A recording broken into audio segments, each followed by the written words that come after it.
Last night was our first really cold night, -15, warmed up to about -10, but it was a gorgeous day. And now we're getting a gorgeous sunset. We had to get the kitchen stove going this morning. It was pretty chilly in there, but what a beautiful sky.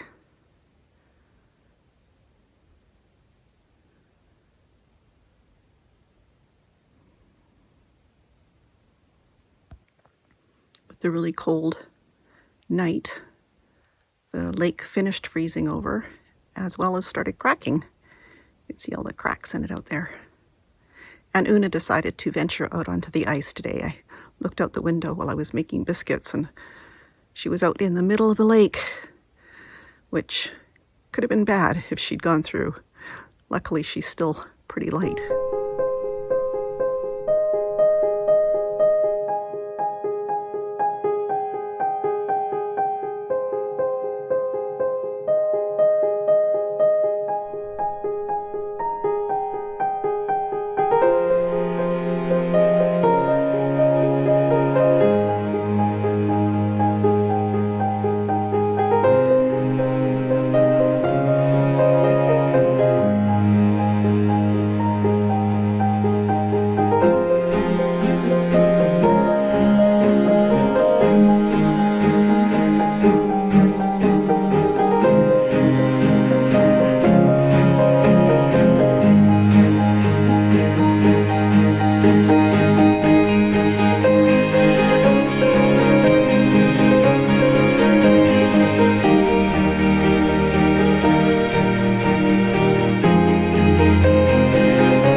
Today is one of those gray overcast days, and those dark clouds over the horizon there probably have snow in them. So we're probably going to get some more snow today. The lake isn't quite thick enough yet all over. The last time Trev went out to check the depth of the ice, he was able to get a reading of 5 inches in one spot and 2.5 inches in another. That's not good enough for taking the Skidoo on. The Skidoo currently is on the other side of the lake over on our winter trail up the hill from it.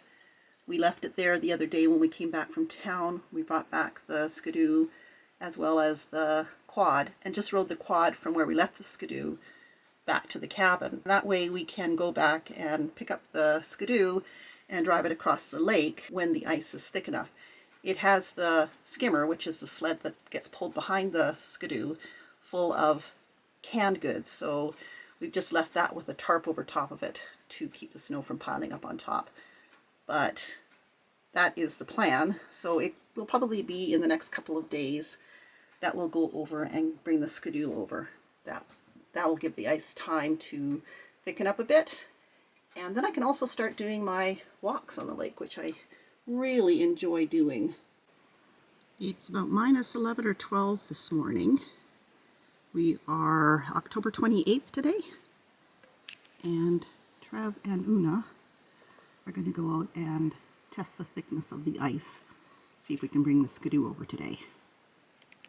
Una has been out running around the edge of the lake, and we did see her out in the middle of the lake one day when the ice had only been there for a couple of days. Thankfully she didn't go through. But I can see tracks coming from the other side of the lake over to our side here, as well as Una's old tracks. They're just kind of little shadowy divots in the snow there. It looks like something was around last night, but it could have just been Una. What's the matter?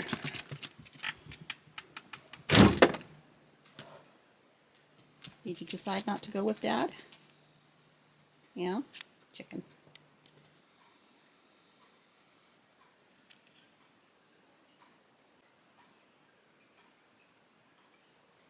So what he's doing is he's drilling into the ice with a very long drill bit. It's probably about a 1/2 inch diameter, but it drills through the ice, and then he can tell when the water starts coming up that that's where he needs to stop. Then he can measure the drill to see how deep it is. The last time he checked, it was 5 inches in most places, but it was also 2.5 in one place, which is definitely not thick enough to bring the Skidoo on. I always try to watch him when he's out there, because if he goes through, I need to be aware of it so I can do something. You can just see his shadow down there.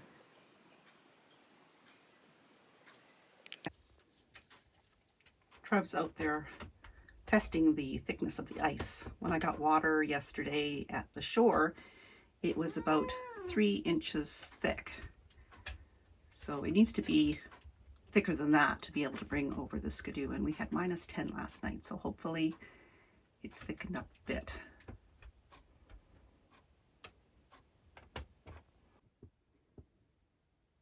I'm just looking out the bedroom window at the moment, and you can see the gray down there on the lake, on the snow. That's overflow. You can see the hole where I got water from yesterday. Well, actually, there's 2 holes. There's this one, which was my original hole, but the dragonfly larvae have hatched out, so the water there was absolutely full of the little dragonfly larvae. So I dug another hole right there, and the water was nice and clear, just a little bit deeper and further away from the bottom of the lake, so the larvae are all down at the bottom. Anyway, but you can see how the overflow has come up through the holes that I chipped into the ice and overflowed on top of the ice. And so now the snow is all wet. That will probably be frozen now because it's about -8, I think. So Trev's going out onto the ice on snowshoes across the trail that he made across the ice from our winter trail. He came across on the Skidoo when he came back from the last trip out to the truck to bring in stuff. And right about where he is now, he was coming across, and he went fast to make the weight of the Skidoo not sit on the ice and crack it. But where he is right now is where he actually did feel the ice give under him. And you could see on the sides of the trail when he originally made the trail where the snow had kind of made a funny pattern where there had been some overflow there. What he's doing now is he's just snowshoeing across the lake, and I'm watching him to make sure he doesn't go through. The ice is getting pretty thick, but it's not really thick enough. We haven't really had super cold weather yet. We had -15 for one day, and since then it's been between -4 and -10. We need a really good run of colder weather to thicken up the ice on the lake for the Skidoo. When you run on the lake with the Skidoo or walk on it, the snow compacts and it makes it so that the cold can reach the ice better, and it makes a better, thicker ice trail. So that's what he's doing right now. And he'll go over to the other side and come back again, and probably that'll be it for today. But that's what we're trying to do at this moment, is get the Skidoo running on the lake, because it makes our trip in and out so much shorter.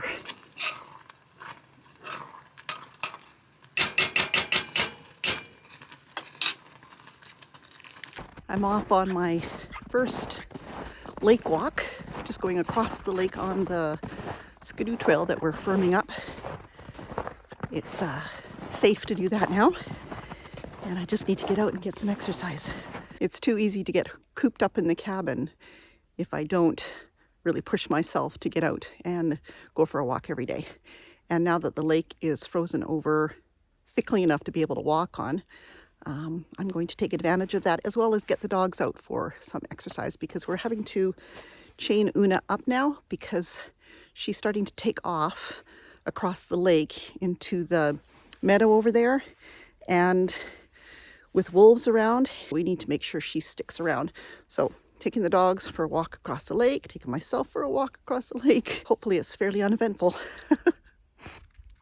You can see the gray area underneath the snow there. That's where overflow has happened, but I think it's all frozen now, but we'll walk on it and check it out.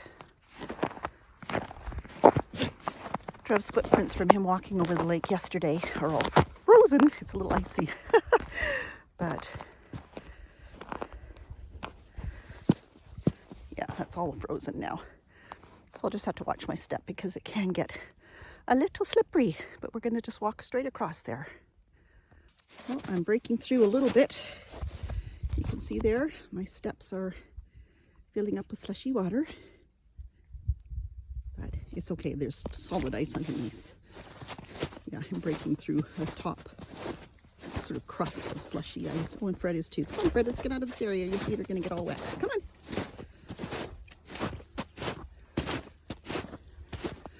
We're going to follow the trail over here. It's slushy in here. You're going to get wet feet. Come on, Fred. Good boy. Yeah, stay in Daddy's tracks. They're frozen.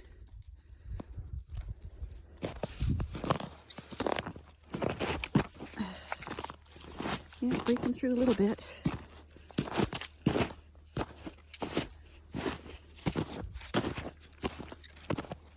Okay, so here is the trail. So it's all frozen. And hopefully it stays that way. Most of the overflow is around the edge right now. But we do get overflow in the middle of the lake too sometimes. You just never know with ice and snow. The sun is trying to break through there. We've got a little bit of lighter skies down the valley. But all over us at the moment is fairly thick cloud. There does look like there's a bit of a tinge of blue in the clouds there, but it's hard to tell. We're hoping for some blue sky today. Weatherman doesn't say till tomorrow, but it kind of looks like we might get some today. You can see Una just desperately needed to get out and get some exercise, and poor Fred's being the exercise. So we're just about over to the other side where there's our big beaver house, which is unoccupied this year. But you can see over here the gray along the edge of the lake there. That's all overflow. And then going over to the other side, you can see there's overflow there and down there. And it does usually get overflow right in that area for some reason every year. There must be a warm spring or something underneath that area. But there's also overflow where we leave the lake and go onto our trail. I'm not sure if it's going to be frozen or not, but we'll go and see.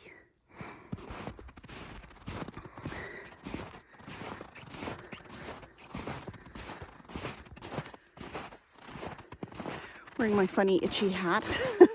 Hats are always itchy to me. Necessary in this kind of climate. I'm always scanning the shore of the lake for critters. Mostly wolves really at this time of year. Getting into the overflow area, and you can see there is one hole there and one hole over there. Those could be made by otter, because otters will swim up and bash their head into the underside of the ice to break through. They must have very hard skulls, but they are known to do that. It could also be where there is a warm spring underneath the ice there, just enough to keep the temperature of the water to the point where it wears a hole through the ice from underneath. And that's where the overflow comes in. If it doesn't come in around the edge of the lake, it will come in through holes. And you can see here, those are bunny rabbit tracks that go off across the lake. Very brave of the bunny rabbit, because when he's out in the middle of the lake, it makes him a good target for any kind of predator. But we have a lot of rabbits around this year, lots and lots. There's that other overflow, and you can see there's a dark spot in the middle of this one closest to us where it's been seeping up. So I'm pretty sure there's a warm spring in that one because it does it every year. When I do my walks around the lake, when the ice is thicker and Trev makes a trail for me with the Skidoo, that part of the lake is always overflow. It freezes, but it's generally always got overflow on it. And then there's overflow all around the beaver house, which there is nobody in this year.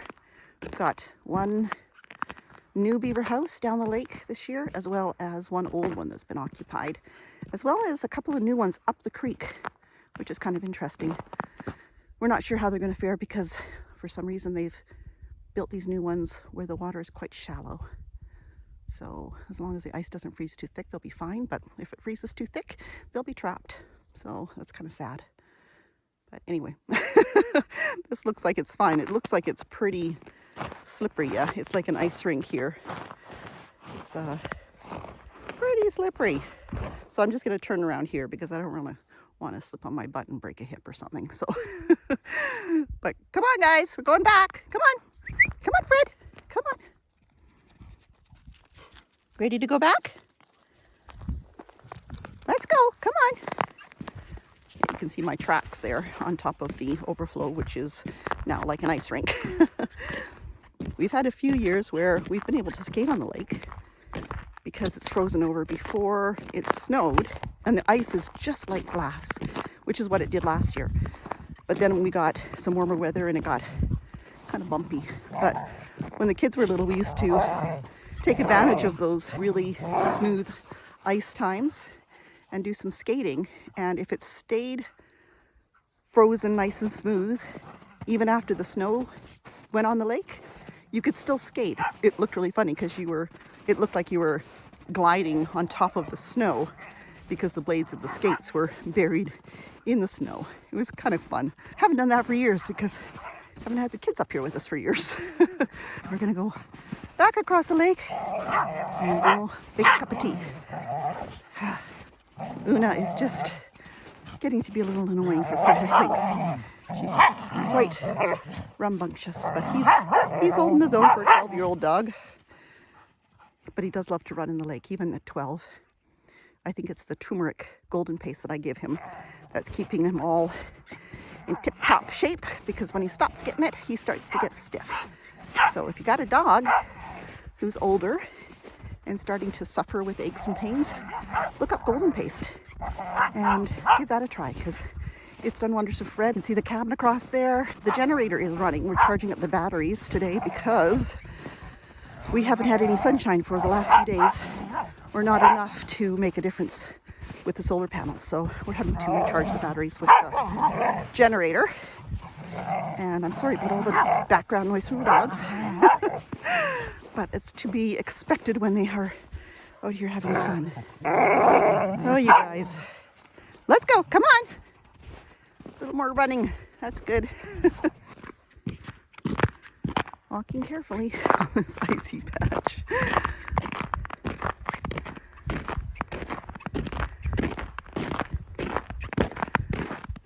As long as you can expose the ice or the slush to the cold air, it tends to freeze over pretty quickly.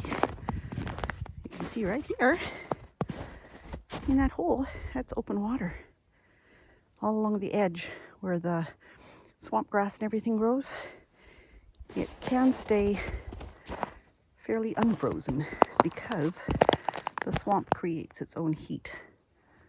But once it gets really cold, it freezes up. But yeah, interesting stuff.